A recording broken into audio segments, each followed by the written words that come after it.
Hello friends, जय माँ बगला हूँ जयवासी। बहुत बहुत हंसी आ रही है मुझे मेरे उद्धव भाई के लिए मैसेज कि आप तो खुश हो जाओ मेरे भाई, अब तो चेहरे पे स्माइल लाओ। कितनी बड़ी जीत हुई है हमारी। इलेक्शन का छोड़ो, बाजू में इलेक्शन का छोड़ो, अभी तो जश्न मनाने का टाइम है। देखो, मैंने कहा ही था, मुझे जैसी आज मंगलवार था, आज पता है शपथ ग्रहण होने वाला था। शपथ ग्रहण चला गया दिसंबर में। 15 दिसंबर के पहले कुछ नहीं होगा, मैं लिख के देती हूँ। हमने काम वैसा कर दिया है। और दूसरी बात, कोई नया ही चेहरा सामने आएगा। लेकिन एक बात याद रखना, कितनी बेइज्जती होगी, कितनी बुरा लगेगा। सोचो कितना मज़ा आएगा। क्या क्या योजना शुरू की, लाड़की बहना, लाड़का भाई, लाड़का दादा, लाड़का वो, सब कुछ कर लिया। और अब क्या होगा पता है? अब ना एक वक्त आएगा कि ओ आओ साहेब, मतलब कैसे 600 रुपये दो ना दारू की बोतल लेने के लिए। 600 रुपये की दारू पे बिकने वाले कुत्ते हैं ये। इनके साथ यही होना चाहिए था। जो अपने घर की दहलीज छोड़ के दूसरे के घर के कहते ना तलवे चाटने जाते हैं, उनके साथ यही होता है। ये बहुत सारे लोगों के लिए सीख है। ये सीख होनी ज़रूरी है। जब हम अपना घर छोड़ के, जब हमें, चाहे बच्चे हों चाहे बड़े हों, मैं सबको कहूँगी, जब हमें कोई बाहर वाला बहुत प्यार से हमारे साथ बिहेव करता है, बातें करता है, तो ये बात समझ लो कि तुम्हारा घर तोड़ने की कोशिश कर रहे थे। बहुत सारे बच्चे भी ऐसे होते हैं जो बाहर वाले बहुत ज़्यादा प्यार दिखाते तो उनकी तरफ चले जाते हैं। अरे तुम उनको जब माँ बाप के लिए नफरत डालते तो उनको ये बात समझ में नहीं आती कि माँ बाप के लिए नफरत नहीं डाल रहे, अपनी खुद की पर्सनल दुश्मनी निकाल रहे हैं और तुमको तुम्हारे अपनों से बुरा बना रहे हैं। लेकिन जब उनका काम निकल जाता है तो पलट के भी नहीं देखते। तो ये बात याद रखना कि कभी भी हम अगर अपनी दहलीज छोड़ के किसी और की दहलीज पे जाएंगे ना, तो वो हमेशा हमें मुंह की ही खानी पड़ेगी। ऐसी बात है। एक बार घर से भागी हुई औरत है ना, और दगाबाज लोग जो अपने घर के होते, वो ना घर के होते ना घाट के होते। अभी ये जो हुआ है, ये चुनाव की वजह से सामने आ गया है। देखिए, हमारे उद्धव बाला साहब ठाकरे जी अपनी जगह पे हैं। भले उनका चिन्ह छिन गया, सब कुछ छिन गया, जाने दीजिए, लेकिन उनका वर्चस्व है। बाला साहब ठाकरे जी की औलाद है, वो वहीं के वहीं हैं। हमारे जो बड़ी आज की तारीख में जो बड़ी पार्टी, उन्होंने कभी उनकी बेइज्जती नहीं की, उनके लिए अपशब्द नहीं बोला। जिन लोगों ने अपशब्द बोला, बड़े लोग उनकी बातें जानते हैं, लेकिन बड़े लोगों ने उनको सबक सिखाने के चक्कर में आपको यूज़ किया। लेकिन आपने अपने साथ पूरी टोली लेके चल दिए। उनका तो काम ही था तोड़ना, पूरी टोली लेके चल दिए, टोली आ गई। लेकिन अभी सोचो, आज इस्तीफा देने के बाद अब क्या बचा? मुश्किल से 2 से 3 महीने में लोग भूल जाएंगे। भूतकाल हो जाओगे, भविष्य भूतकाल में होंगे कि कोई था। क्या रहेगा? आज जिनसे मिलने की सोच रहे हैं कि हम इनको मिलेंगे, हम इनसे बात करेंगे, आपको लगता है मिलेंगे? अरे वो बड़े लोग हैं, उनको सिर्फ अपना काम निकालना था। बहुत झेला है। अब तो ऐसा होगा ना कि अपने पार्टी में बोल के रखे होंगे, ये बंदा दिखा ना, इसको बाहर से ही हटा देना, इसको लेना मत। बहुत बर्दाश्त किया, बहुत नुकसान कर लिया। ऐसी बात है वो। और दूसरी बात, आप बोल भी नहीं सकते, आप लोग बोल भी नहीं सकते, आप झगड़ा भी नहीं कर सकते, आप उल्टा भी नहीं बोल सकते। एक बात याद रखना, क्यों? क्योंकि आप बिके हो, आपने उस चीज़ का पैसा लिया है। आपको अगर आप अपनी पूरी टीम को लेके अगर किसी की पार्टी में जाते हो, ये सोच के कि हमारा भला करेंगे, आगे जाएंगे, 2 साल 2.5 साल के बाद, देखिए ये राजनीति है। 2 साल 2.5 साल 5 साल 10 साल, इससे ज़्यादा इसकी नींव नहीं रहती। हर बार किसी नए को चांस देना ही पड़ता है। लेकिन आपने ये न देखते हुए, बल्कि आपने वो जगह छोड़ दी जहाँ से हमें, देखिए मैं हर किसी को बोलूँगी, जिस घर से हमें अनाज और रोटी मिलती है उस घर को कभी नहीं छोड़ना चाहिए, क्योंकि वो ज़िंदगी भर देगा। लेकिन आप किसी नए के चक्कर में दौड़ के उठ के भागते हो।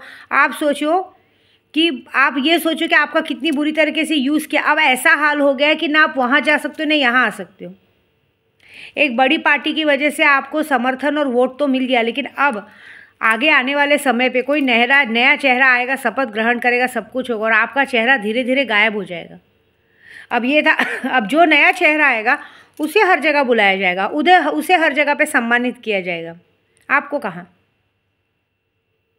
वोट भी उन बड़ी पार्टी के साथ थे इसलिए मिला, आगे आने वाले समय पे वो मौका नहीं देंगे। और दूसरी बात, अभी भी बोल रहे हैं कि हमें 2 इंजन 3 इंजन, कैसे?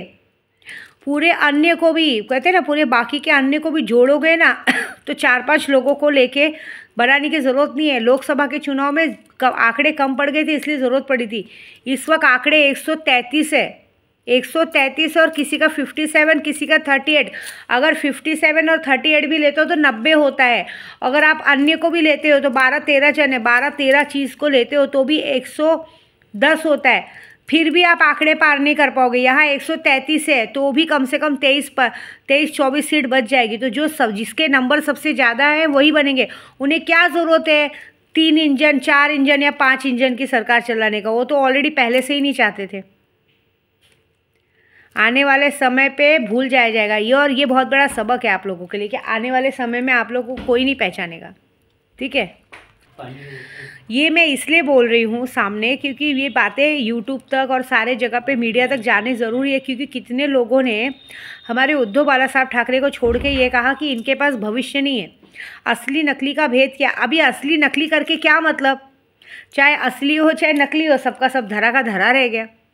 अरे असली बाजी तो कोई और मार के लेके गया, असली बाजी तो कोई और मार के लेके गया। अब उनको तुमसे कोई मतलब नहीं है। अगर तुम उससे लड़ाई भी नहीं कर सकते, तुम उससे झगड़ा भी नहीं कर सकते, क्योंकि अगर तुम लोग उससे लड़ाई झगड़ा करने जाओगे तो वो पूरी मीडिया के सामने तुम्हारी असलियत ला के रख देंगे। कितने खोखे लिए, कहाँ लिए, क्या लिए, कैसे पैसा लिए, सारी की सारी बातें तुम तक ला के रख देंगे। क्या करोगे?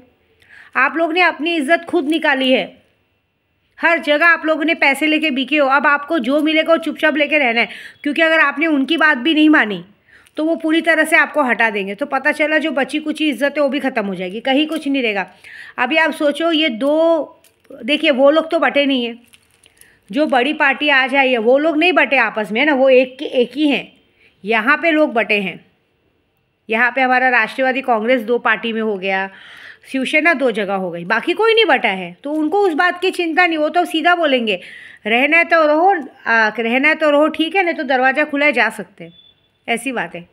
और अभी आप जो लड़ रहे हैं कि हमें पद चाहिए, पद चाहिए, किस बात का पद चाहिए भाई? उस बात के पद के लिए पहले ही उन्होंने तुम्हें पैसा ऑलरेडी दे चुके हैं। अब किस बात का पद चाहिए? तो मैं अपने उद्धव भाई के लिए बोलूँगी कि आप चिंता मत कीजिए। इस हार के पीछे भी हमारी बहुत बड़ी जीत हुई है। इस हार के पीछे भी बहुत बड़ी जीत हुई है। जो लोग आपको छोड़ के गए थे ना, देख लेना सबके सब आपसे आके माफ़ी मांगेंगे और एक बहुत बड़ी जीत होगी, ये बात है। और ये बहुत बहुत बड़ा और बहुत अच्छा काम हुआ है। जो हुआ है बहुत बड़ा हुआ है और हमारे मुताबिक हुआ है। हम जो सोच रहे थे उससे भी बढ़कर है, ऐसी बात है। तो इस बात में निराश नहीं होना है हमें उद्धव जी, हमें तो खुश होना चाहिए कि ये जो हुआ है बहुत बड़ा हुआ है। और आपके लिए भी ये है कि मैं आपको भी कहूँगी आप अपना गुस्सा शांत कीजिए। देखिए, हमें लोगों को किंग मेकर बन के लोगों के साथ चलना है। जिस बड़ी पार्टी की बात करी, उस बड़ी पार्टी में कोई दोष नहीं है। वो बड़ी पार्टी आज भी आपके साथ रहना चाहती है। आप साथ में नहीं आए इसलिए उन्हें नौकरों को बुलाना पड़ा। तो मैं आपको यही कहूँगी, ये दुनिया ऐसी है, ये दुनिया में सीधे बन के, साधु बन के, संत बन के आप चलोगे तो कोई मतलब नहीं है। इस दुनिया में हमें आगे बढ़ना है, अपना वर्चस्व पार करना है, तो हमें हर किसी के साथ मिल के चलना पड़ेगा। ऐसी बात है। मैं सच बोलूँ, मेरे को मेरी दुनिया बहुत अच्छी लगती है। मैं अपने पूजा पाठ की दुनिया में मेरी जगह कोई नहीं ले सकता, बात ख़त्म। हमें अपनी जगह ना किसी को देना है, ना उत्तराधिकारी बनाना है, कुछ नहीं। हम जब तक जिंदा है अघोरी है, मर गए, बात ख़त्म। ऐसी बात है। अभी तो आपके अच्छे दिन शुरू है उद्धव जी। उद्धव भाई, सॉरी, आप मेरे भाई हो। आपकी बहन छोटा मुँह बड़ी बात कर रही है, लेकिन सोचना बहुत बड़ी बात कर रही है कि आपके लिए जितनी विद्या देवी में मेहनत की थी, मैं पता है परसों रात को रो रही थी। मैं रो के बोल रही थी कि सैलानी बाबा, मैंने पूरा महीना आपके पास मेहनत किया, 1.25 महीने का व्रत रखा, अपने परिवार को छोड़ दिया, पति को छोड़ दिया। पति मुझसे नाराज़ हो गए, सब नाराज़ हो गए। आप समझ सकते हो, एक सुहागन औरत हूँ, एक पति अपनी पत्नी के बगैर 1 महीना कैसे रह सकता है? मेरे बच्चे मुझसे दूर थे, और इतनी बड़ी पढ़ाई के बाद तो भगवान ने कहा तो थोड़ी शांति रखो। देखो, अगर अभी हम बड़ी बहुमत से जीतते तो ये लोग एक जगह होके कुछ ना कुछ फिर करते, लेकिन इन दोनों में, इन लोगों को इनकी असलियत दिखाने के लिए भगवान ने ये काम किया है। आप टेंशन मत लीजिए, आपका वर्चस्व वैसे ही बना है, और आज नहीं तो कल आने वाले समय पे आपका वर्चस्व वैसे ही बनेगा। उल्टा लोग ये बात से आज आपको ताना मार रहे हैं ना, असली नकली का, कि देश ने आपको, पब्लिक ने आपको नकारा। कल यही पब्लिक इनको बोलेगी कि तुम लोगों ने भरी थाली छोड़ के लात मार के आए हो, इसलिए तुम्हारा आज ये हाल है। देख लेना, ये रोएंगे। ऐसा रास्ते से जाते आवाज़ भी देंगे ना तो भी लोग पहचानेंगे नहीं, बोलेंगे अरे हट, ये 600 रुपये दारू पे बिकने वाला आदमी है ऐसे उनको ऐसा बोला जाएगा, और कोई नहीं पहचानेगा। जितना इरिटेट इन लोग ने उन लोग को किया है ना, बड़े लोगों को, जो बड़े लोग 7 बजे खाना खा के घर में सोने वाले हैं, उन लोगों को इनके थोड़े से अपनी, कहते हैं ना, अपना काम निकालने के लिए इन लोगों को बहुत सारा झेलना पड़ा है। और जितना झेला है, जितना पैसा इन लोगों ने वेस्ट किया, उतना इन लोग से निकलेगा। और ये लोग बोल नहीं सकते। आप तो सीना ठोक के बोल सकते हो कि मेरा बेटा जीता है, मेरी 20 कैंडिडेट तो जीत के आए, अपने बल पे आए, किसी के तलवे नहीं चाटे हैं। इन लोगों ने तो अपना ईमान धर्म बेच के गए हैं। क्या बचा क्या? 2.5 साल बहुत ऐश के। ये तो गए ही गए पानी में। इनके साथ जो आपको छोड़ के गए ना, सबके सब गए पानी में। सबका वर्चस्व खत्म, पूरा भविष्य खत्म। आपका भविष्य उज्जवल हुआ है, मेरे आदित्य भाई का भविष्य उज्जवल हुआ है। बस वेट एंड वॉच। भगवान की लाठी में आवाज़ है और उन्होंने बहुत ज़ोर से मारी है। थोड़ा ध्यान से बैठ के सोचना, आपकी जीत बहुत अच्छी हुई है।